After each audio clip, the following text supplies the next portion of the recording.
Good morning students. Today's my topic reproduction in science. So let's start. सबसे पहले हम देखते हैं रिप्रोडक्शन होता क्या है। रिप्रोडक्शन की डिफिनेशन से स्टार्ट करते हैं। The biological process in which living organisms give birth to young ones of their own kind. जीवों का अपने ही जैसे संतति को जन्म देना, या फिर हम कहें कि जीवों का अपने ही जैसे संतान को उत्पन्न करना ही रिप्रोडक्शन कहलाता है। Now significance, it insurance in continuity of various species.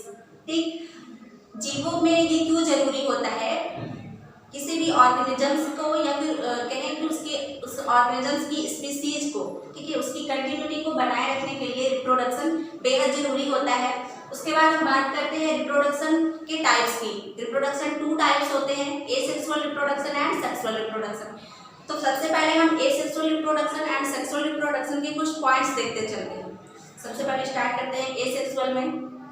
First point, asexual में रिप्रोडक्शन के प्रोसेस में एक पेरेंट इन्वॉल्व होते हैं। वहीं हम बात कर रहे हैं अगर सेक्सुअल रिप्रोडक्शन की, तो सेक्सुअल रिप्रोडक्शन में 2 पेरेंट्स इन्वॉल्व होते हैं, मेल एंड फीमेल। ठीक है, सेकेंड पॉइंट की बात करें तो सेकेंड पॉइंट में एसेक्सुअल में देखते हैं, एसेक्सुअल में रिप्रोडक्शन के लिए कम टाइम और कम एनर्जी की जरूरत होती है। वहीं सेक्सुअल रिप्रोडक्शन में ज़्यादा टाइम और ज़्यादा एनर्जी की जरूरत होती है। थर्ड पॉइंट देखते हैं हम एसेक्सुअल रिप्रोडक्शन में। एसेक्सुअल रिप्रोडक्शन में वेरिएशन ज़्यादा होती है, वहीं सेक्सुअल रिप्रोडक्शन में कम वेरिएशन होती है। क्यों होती है? क्योंकि एसेक्सुअल रिप्रोडक्शन में डीएनए कॉपिंग की जो प्रोसेस होती है वो इजीली हो जाती है, क्योंकि उनमें एक ही पेरेंट इन्वॉल्व होता है। और सेक्सुअल रिप्रोडक्शन में वेरिएशन ज़्यादा होती है, क्योंकि डीएनए कॉपिंग की प्रोसेस कुछ मेल से होती है, कुछ फीमेल से होती है, इस वजह से उनमें वेरिएशन ज़्यादा होती है। अब एसेक्सुअल रिप्रोडक्शन और सेक्सुअल रिप्रोडक्शन की एग्जांपल की बात करें तो एसेक्सुअल रिप्रोडक्शन में हम एग्जांपल के थ्रू समझ सकते हैं, जैसे कि अमीबा।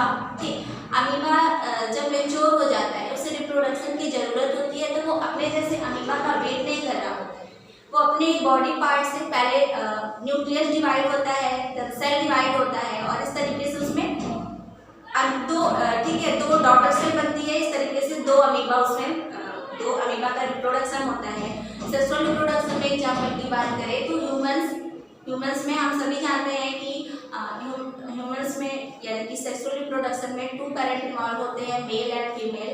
ठीक है, जिसके थ्रू रिप्रोडक्शन प्रोसेस के थ्रू बेबीज प्रोड्यूस होते हैं। उसके बाद हम बात करते हैं टाइप्स ऑफ रिप्रोडक्शन।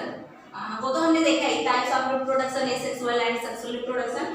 हमारा नेक्स्ट टॉपिक है modes of reproduction used by single organisms.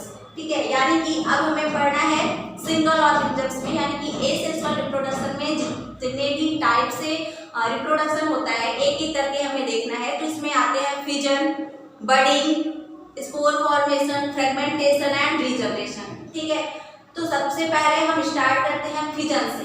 ठीक, फिजन का मतलब ही होता है डिवाइड होना, टूटना, अलग होना। ठीक है, यहाँ पे बड़े में ध्यान दें, फिजन और फ्यूजन 2 वर्ड्स होते हैं। फ्यूजन का मतलब होता है जोड़ना, फिजन का मतलब होता है टूटना। फिजन में भी हमें यहाँ पे फिजन के 2 टाइप्स पढ़े हैं, binary fission and multiple fission. सबसे पहले हम बात करते हैं बाइनरी फिजन की। बाइनरी फिजन में क्या होता है? बाइनरी फिजन की हम अगर डिफिनेशन की बात करें तो हम कह सकते हैं कि डिवीजन और splitting of one cell into 2। ठीक है, यानी कि फिजन में रिप्रोडक्शन के थ्रू जब इसमें ये डिवाइड होते हैं तो 1 से 2 सेल बनते हैं। यहाँ आप देख सकते हैं, मैंने एग्जाम्पल लिया है अमीबा का। ठीक है, हमने अमीबा एसेक्सुअल रिप्रोडक्शन में पहले भी हमने चर्चा करी कि अमीबा में किस तरीके से रिप्रोडक्शन होता है। उसमें पहले न्यूक्लियस डिवाइड होते हैं, आप यहाँ स्टेप वाइज देख सकते हैं। पहले न्यूक्लियस डिवाइड होते हैं, ठीक है, देन सेल डिवाइड हुआ, उसके बाद 2 डॉटर सेल बनी, ठीक है, जिससे 2 अमीबा बने। ये हो गया हमारा बाइनरी फिजन। मल्टीपल फिजन की बात करें तो मल्टीपल फिजन में हम कह सकते हैं डिफिनीशन अगर हम वो बताना चाहें तो हम कह सकते हैं कि डिवीजन और splitting of one cell into many. इसमें बाइनरी फिजन में क्या था? 1 से 2 सेल बन रहे थे, इसमें 1 से ज़्यादा सेल इसमें बनते हैं। ठीक है, मल्टीपल फिजन में आप देख सकते हैं, मैंने एग्जाम्पल लिया है प्लाज्मोडियम का। ठीक है, प्लाज्मोडियम का इसमें आप देख सकते हैं पहले न्यूक्लियस डिवाइड हुआ। ठीक है, पहले न्यूक्लियस यहाँ पे स्टेप वाइज न्यूक्लियस डिवाइड होता है, सेल डिवाइड होता है, उसके बाद ढेर सारे प्लाज्मोडियम यहाँ पे बनते हैं। तो ये हमारा हुआ मल्टीपल फिजन। फिजन के बाद अब हम स्टार्ट करते हैं budding. Okay, organisms develops from an outgrowth of bud. ठीक है, बड़े में क्या होता है, इसमें हम एग्जांपल के थ्रू समझते हैं। हाइड्रा का एग्जांपल लेते हैं। ठीक है, हाइड्रा में क्या होता है कि हाइड्रा के ही बॉडी पार्ट से ठीक एक बड जैसा फॉर्मेशन होता है। बड हम समझ सकते हैं जैसे कि एक कली।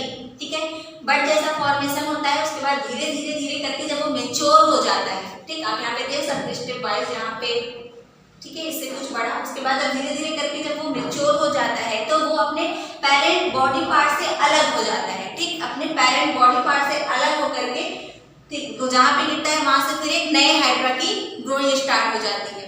ओके, नेक्स्ट हम बात करते हैं सेक्सुअल रिप्रोडक्शन में। जो नेक्स्ट है वो है स्पोर फॉर्मेशन। स्पोर फॉर्मेशन में देखते हैं parent plant generates thousand of spores with individually grow in the plant. ठीक है, इसे भी हम एग्जांपल के थ्रू समझते हैं। इसका एग्जांपल है Rhizopus.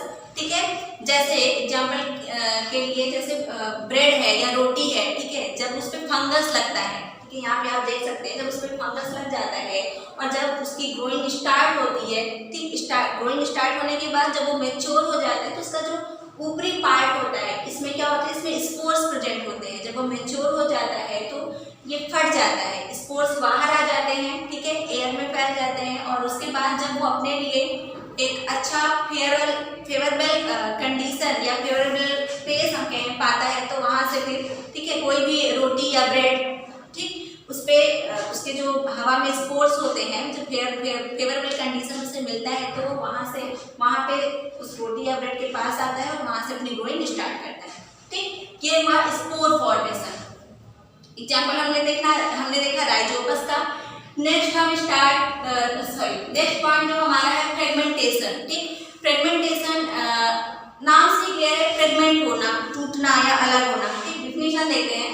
A fragment of the parent breaks off and develops into entirely new but genetically identical individual.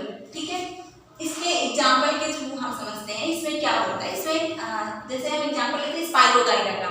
ठीक है, स्पाइरोगाइरा क्या होता है, स्पाइरोगाइरा तालाब में पाया जाता है। आपने देखा होगा एक स्ट्रिप लाइक स्ट्रक्चर होता है। ठीक है, एक पट्टी जैसी इसकी संरचना होती है जो कि पानी में पाया जाता है नीचे।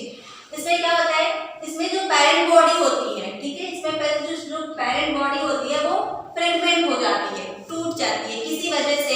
हम कहें क्योंकि तालाब में पाया जाता है तो जाहिर सी बात है जो मेन रीजन इसके फ्रेगमेंट होने का मतलब वो पानी की फ्लोइंग हो सकती है। ठीक है, तो पानी के फ्लो से या किसी भी रीजन से जब ये फ्रेगमेंट होता है, टूट जाता है और उसके जो दो पार्ट्स बनते हैं, ठीक है, उसके जो दो पार्ट्स बनते हैं उस दोनों पार्ट्स से एक नया स्पाइरोगाइरा बनता है। ठीक है, यानी कि जो उसके हम कह सकते हैं कि जो पेरेंट बॉडी से अलग हुए दो पार्ट्स होते हैं। यहाँ पे आप देख सकते हैं ये इसका जो एक चौकटा है इसका एक सेल होता है। ठीक, तो जब ये अलग होता है तो इस अलग हुए दोनों पार्ट्स से इनकी नई ग्रोइंग स्टार्ट हो जाती है। ठीक, नेक्स्ट है हमारा रीजनरेशन। एक चीज और यहाँ पे आप देखिएगा, there is no regenerative cell present as such. ठीक है, फ्रेगमेंटेशन में क्या होता है, इसमें कोई रीजनरेटिव सेल नहीं होता है। ठीक है, नेक्स्ट हमारा है रीजनरेशन। अब फ्रेगमेंटेशन और रीजनरेशन दोनों लगभग चीजें एक, इसमें बहुत ज्यादा कंफ्यूजन होता है तो एक जो स्पेसिफिक चीज है उस पर ध्यान दीजिएगा, मैं बताती हूँ वो क्या है। डिफिनेशन देखते हैं पहले। The regrowth of the damaged or missing organ part from the remaining tissue, they have specialized regenerative cell। इसमें क्या होता है, फ्रेगमेंटेशन और रीजनरेशन में क्या होता है, इसमें भी इस फ्रेगमेंटेशन में भी वो अपने पेरेंट बॉडी पार्ट से सेपरेट होते हैं दो पार्ट्स। रीजनरेशन में भी वही होता है। उसका एग्जांपल हमने लिया स्पाइरोगाइरा, इसमें हम एग्जांपल समझते हैं प्लैनेरिया। ठीक है, प्लैनेरिया आप देख सकते हैं यहाँ पे प्लैनेरिया है। ठीक, अब मान लो यहाँ से उसका पार्ट कर दिया या यहाँ से पार्ट कर दिया, आप स्टेप वाइज देख सकते हैं, मैंने फिगर बनाया हुआ है यहाँ पे। ठीक है, इनके पार्ट्स अलग, ये पेरेंट बॉडी से इनके जो पार्ट्स हुए ये अलग हो गए और इस एक पार्ट से, ठीक है, इस एक पार्ट से एक नए प्लैनेरिया का डेवलपमेंट हुआ। ठीक है, आप यहाँ पे देख सकते हैं फिगर वाइज। ठीक है, लेकिन अब फ्रेगमेंटेशन और रीजनरेशन में डिफरेंट क्या होता है जो कि इन दोनों को अलग करता है। फ्रेगमेंटेशन में हमने पढ़ा क्या कि there is no regenerative cell present as such. इसमें के पार्ट्स में कोई रिजनरेटिव सेल नहीं होते, कोई स्पेसिफिक रिजनरेटिव सेल नहीं होता है। रीजनरेशन की बात करें तो इसके हर एक पार्ट में, इसके जो पार्ट्स अलग हुए हैं, इसके हर एक पार्ट्स में वो रीजनरेटिव सेल प्रेजेंट होना चाहिए, तभी उनका डेवलपमेंट हो सकता है, तभी उनमें रिप्रोडक्शन हो सकता है। ठीक है, जैसे और एक एग्जांपल सुनो, जैसे आपने देखा होगा लिजार्ड या छिपकली, ठीक है, जब उसकी पूंछ कट जाती है, उसकी जो पूंछ कट जाती है तो आपने देखा होगा कि वो थोड़ी देर तड़पती है, ठीक, हिलती डुलती है, उसके बाद बंद हो जाती है। और जो छिपकली की पूंछ कटी हुई होती है वो कुछ दिन बाद आप देखते हैं कि उस छिपकली से उसकी जो पूंछ होती है वो धीरे धीरे फिर से जमना स्टार्ट हो जाती है। क्यों? क्योंकि उसमें रीजनरेटिव सेल पाया जाता है, और वहीं उसकी पूंछ में कोई रीजनरेटिव सेल नहीं पाया जाता है। आपने देखा होगा कि पूंछ से छिपकली नहीं निकलती है, बट जो छिपकली होती है, जिसकी पूंछ कटी हुई होती है, उसकी एक नई पूंछ आ जाती है धीरे धीरे। ठीक है, तो एग्जाम्पल के थ्रू हम समझ सकते हैं। वैसे प्लैनेरिया में भी, मेरे कहने का मतलब कि प्लैनेरिया के जो रीजनरेशन में जो पेरेंट बॉडी से पार्ट्स अलग हुए होते हैं, उनमें रीजनरेटिव सेल का होना जरूरी है।